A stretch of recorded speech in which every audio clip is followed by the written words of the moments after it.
Hello అండి, welcome back to our channel. నేను మీ శ్యామల. ఈరోజు మన యుక్తి కిచెన్లో ఇవాల్టి రెసిపీ వచ్చేసి అలసంద వడలు. అలసంద వడలు తయారీ విధానం అందరికీ తెలిసే ఉంటుంది కదండి. నేను చెప్పిన విధంగా చేయండి, చాలా చాలా టేస్టీగా అండ్ క్రిస్పీగా కూడా ఉంటాయి. నేను చెప్పిన విధానంలో చేయడం వలన హెల్దీగా అలాగే పిల్లలు ఇష్టపడేలాగా అలసంద వడలు ఇంట్లోనే ఈజీగా ఎలా తయారు చేసుకోవాలో ఇవాల్టి వీడియోలో చూసేద్దాం రండి. ఇక్కడ మీకు చూస్తున్నారా, ఒక పెద్ద గ్లాసు చిన్న అలసందలు అయితే తీసుకున్నానండి. వాటిని చక్కగా కడిగేసి ఓవర్ నైట్ నానబెట్టి తీసుకున్నాను. ఇప్పుడు కడిగిన అలసందలని ఒక మిక్సీ జార్ తీసుకొని అందులోకి వేసేసుకోండి. ఈ విధంగా మిక్సీ జార్లోకి అలసందలని తీసుకొని మూత పెట్టి ఒకసారి మిక్సీ పట్టుకోండి. నేను ఇక్కడ మిక్సీ పట్టిన తర్వాత చూపిస్తున్నాను చూడండి. ఈ విధంగా కాస్త కచ్చా పచ్చగా మనం ఫస్ట్ అలసందలను అయితే ఈ విధంగా మిక్సీ పట్టుకొని ఒక మిక్సింగ్ బౌల్లోకి అయితే తీసుకోవాలి.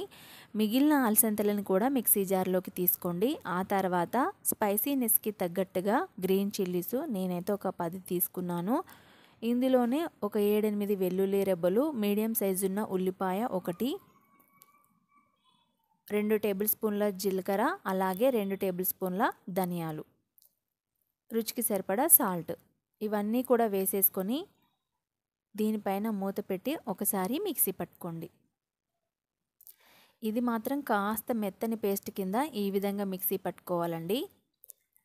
ఇప్పుడు ఈ మిక్సీ పట్టిన అలసందల మిశ్రమం కూడా ఇందాక మిక్సింగ్ బౌల్లోకి వేసేసుకోవాలి.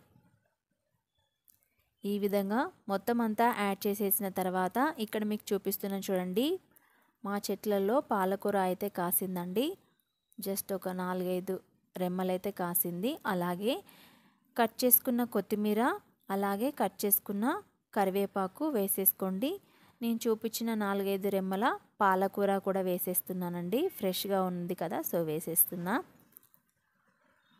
ఒకసారి అంతా కూడా కలుపుకోవాలి.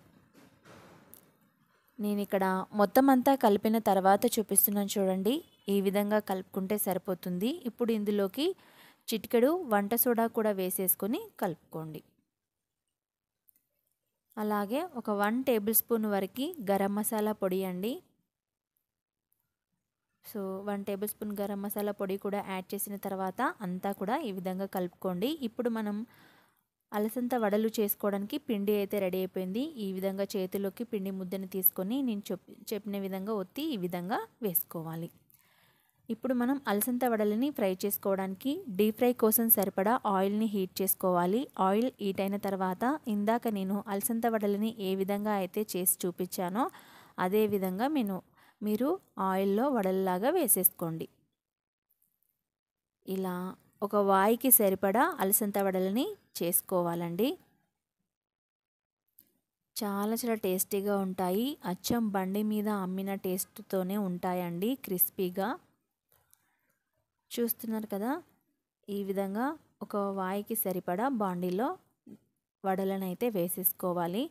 ఆ తర్వాత రెండవ వైపు కూడా తిప్పుకుంటూ ఫ్రై చేసుకోవాలి. చూస్తున్నారు కదా, ఈ విధంగా గోల్డెన్ బ్రౌన్ కలర్ వచ్చేంత వరకు కూడా ఒక 2-3 నిమిషాల పాటు అటు ఇటు తిప్పుతూ ఫ్రై చేసుకోవాలి. మీడియం ఫ్లేమ్లోనే ఒక 2-3 నిమిషాల పాటు మంచి కలర్ వచ్చేంత వరకు కూడా అలసంద వడల్ని ఫ్రై చేసుకోవాలి. నేను ఇక్కడ అన్నీ కూడా ఫ్రై అయిపోయిన తర్వాత చూపిస్తున్నాను చూడండి. ఈ విధంగా వడలు అనేవి ఫ్రై అయిపోయిన తర్వాత ఆయిల్లో నుంచి తీసేసుకొని వేరొక ప్లేట్లోకి వేసేసుకోవాలి. చూస్తున్నారా, ఈ విధంగా ప్లేట్లోకి వేసుకొని పక్కన పెట్టేసుకోండి. మిగిలిన పిండి మొత్తాన్ని కూడా ఈ విధంగా నేను చూపిస్తున్న విధంగా చేత్తో ఒత్తుకుంటూ ఆయిల్లో వేసేసుకొని మొత్తం పిండిని కూడా వడల్లాగా చేసుకొని ఫ్రై చేసుకోవాలి. నేను ఇక్కడ మరొక వాయికి కూడా వేసి చూపిస్తున్నానండి. మీరు కావాలనుకుంటే మధ్యలో హోల్ కూడా పెట్టేసుకోవచ్చు వడలకి. చూస్తున్నారు కదా, ఇలా వేయగానే అలా పైకి తేలుతూ వడలైతే చాలా చాలా టేస్టీగా ఉంటాయి. ఇలా మరొక వాయికి సరిపడా అలసంద వడలను అయితే వేసేసాం కదా.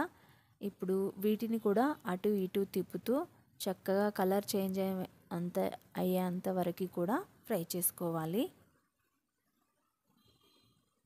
చూస్తున్నారు కదా, ఈ విధంగా గోల్డెన్ బ్రౌన్ కలర్ వచ్చేంత వరకు కూడా ఫ్రై చేసుకోవాలి. నేను ఇక్కడ 3 నిమిషాల తర్వాత వడలు అనేవి ఫ్రై అయిపోయిన తర్వాత చూపిస్తున్నాను చూడండి. ఈ విధంగా కలర్ చేంజ్ అయ్యేంత వరకు ఫ్రై చేసుకుంటే సరిపోతుంది. వీటిని కూడా ఆయిల్లో నుంచి తీసేసుకొని ఇందాక ప్లేట్లోకి వేసేసుకుందాం. ఇదే విధంగా పిండి మొత్తాన్ని కూడా చేసుకోండి. క్రిస్పీగా చాలా చాలా టేస్టీగా ఉంటాయండి. వీటిని మనం చూస్తున్నారు కదా, స్నాక్ లాగా ప్రిపేర్ చేసుకోవచ్చు, లేదంటే బ్రేక్ఫాస్ట్లో కూడా తీసుకోవచ్చు. చూసారు కదండి ఇవాల్టి రెసిపీ అలసంద వడలు తయారీ విధానం. ఈ వీడియో కనుక మీకు నచ్చినట్లయితే ప్లీజ్ లైక్ చేయండి. అలాగే మీ ఫ్రెండ్స్కి రిలేటివ్స్కి షేర్ చేయడం అస్సలు మర్చిపోద్దు. మరిన్ని న్యూ రెసిపీస్ కోసం మా ఛానల్ని సబ్స్క్రైబ్ చేసేసుకోండి. Thank you for watching.